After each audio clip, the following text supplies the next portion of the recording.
ಎಲ್ರಿಗೂ ನಮಸ್ಕಾರ. ನಾನು ನಿಮ್ಮ Purushottam. Real estate Kanakapura town ಇಂದ ಕೊಳ್ಳಳ್ಳಿಯಿಂದ ಈ ಒಂದು ಜಾಗಕ್ಕೆ 26 ಕಿಲೋಮೀಟರ್ ಆಗುತ್ತೆ. ಟೋಟಲ್ ಕನಕಪುರದಿಂದ ಇಲ್ಲಿಗೆ 26 ಕಿಲೋಮೀಟರ್. ಬೆಂಗಳೂರಿಂದ ಕನಕಪುರ 40 ಕಿಲೋಮೀಟರ್ ಆಗುತ್ತೆ. ಅಲ್ಲಿಂದ 26 ಕಿಲೋಮೀಟರ್ ಆಗುತ್ತೆ. ತುಂಬ ಚೆನ್ನಾಗಿದೆ ಈ ಒಂದು ಜಾಗ. 33 ಕುಂಟೆ ಇರೋದು. ಒಂದು ಕುಂಟೆ ಪ್ರೈಸು ಬಂದು ಕಸ್ಟಮರ್ ಡೈರೆಕ್ಟ್ ಸೇಲಿಂಗ್ ಪ್ರೈಸ್ ಹೇಳ್ತಾ ಹೋಗ್ತಿದ್ದಾರೆ 3 ಲಕ್ಷ. Stately negotiable. ಯಾಕೆ 3 ಲಕ್ಷ ಹೇಳ್ತಿದ್ದಾರೆ ಅಂದರೆ ಟ್ಯಾರೋಟ್ ಪಾಯಿಂಟಿಗೆ ಇರತಕ್ಕಂತಹ ಈ ಒಂದು ಜಾಗ ಒಳ್ಳೆ ರೀಸೇಲ್ಗೂ ಕೂಡ ಹೌದು, ಮತ್ತು ಫಾರ್ಮ್ ಹೌಸ್ಗೂ ಮಾಡ್ಕೋಬೋದು, ಮತ್ತು ನೀವು ಬೈ ಆ್ಯಂಡ್ ಸೇಲು ಕೂಡ ಮಾಡ್ಬೋದು. ಇಲ್ಲ 5 ವರ್ಷ ಹಾಕೊಂಡು ಡೆವಲಪ್ಮೆಂಟ್ ಕೂಡ ಮಾಡ್ಕೊಬೋದು. ಏನು ಬೇಕಾದ್ರೂ ಮಾಡ್ಬೋದು. ತುಂಬ ಚೆನ್ನಾಗಿದೆ.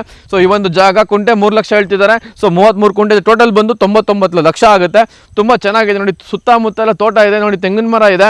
ಸೊ ನಿಮಗೆ ಟಾರೋಡ್ ಪಾಯಿಂಟ್ಗೆ ಇರ್ತಕ್ಕಂತಹ ಈ ಒಂದು ಜಾಗ ತುಂಬ ಚೆನ್ನಾಗಿದೆ. ನಿಮಗೆ ಟಾರೋಡ್ ಬಿಡ್ತಿಗೆ ಬಂದು ನಿಮಗೆ 80 ರಿಂದ 60 ಅಡಿ ಬರುತ್ತೆ. ತುಂಬ ಚೆನ್ನಾಗಿರುವಂತಹ ಈ ಒಂದು ಜಾಗ ಬಂದು ವಿಸಿಟ್ ಮಾಡಿ, ಮತ್ತು ರೀಲ್ಸ್ನ ಶೇರ್ ಮಾಡ್ತಾ ಹೋಗಿ. ಮತ್ತು ಚೆನ್ನಾಗಿರೋ ಜಾಗಗಳು ನೀವು ಟಾರೋಡ್ ಪಾಯಿಂಟಿಗೆ ಸಿಗೋದು ರೇರು. ಸೊ ಬಂದು ವಿಸಿಟ್ ಮಾಡಿ. ಯಾರೆಲ್ಲ ಲ್ಯಾಂಡ್ ಪರ್ಚೇಸ್ ಮಾಡಬೇಕಂತ ಪ್ಲಾನಿಂಗ್ ಇದೆ, ಸೊ ಜೆನ್ಯೂನ್ ಬೈಯರ್ಸ್ ಮಾತ್ರ ಫೋನ್ ಮಾಡಿ ದಯವಿಟ್ಟು, ಮತ್ತು ಈ ರೀಲ್ಸ್ನ ಶೇರ್ ಮಾಡ್ತಾ ಹೋಗಿ. ಧನ್ಯವಾದಗಳು. ಶುಭ ದಿನ. ಹೆಚ್ಚಿನ ವೀಡಿಯೋಗಳಿಗಾಗಿ ನನ್ನ ಇನ್ಸ್ಟಾಗ್ರಾಮ್ ಐಡಿನ ಫಾಲೋ ಮಾಡಿ. ಪ್ರತಿದಿನ ವೀಡಿಯೋಗಳು ಅಪ್ಲೋಡ್ ಆಗ್ತಾ ಹೋಗುತ್ತೆ. ಹೆಚ್ಚಿನ ಮಾಹಿತಿಗೆ ನಮ್ಮ ಸ್ಕ್ರೀನ್ ಬರ್ತಿರೋ ನಂಬರ್ಗೆ ಕಾಂಟ್ಯಾಕ್ಟ್ ಮಾಡಿ. ಧನ್ಯವಾದಗಳು. ಶುಭ ದಿನ.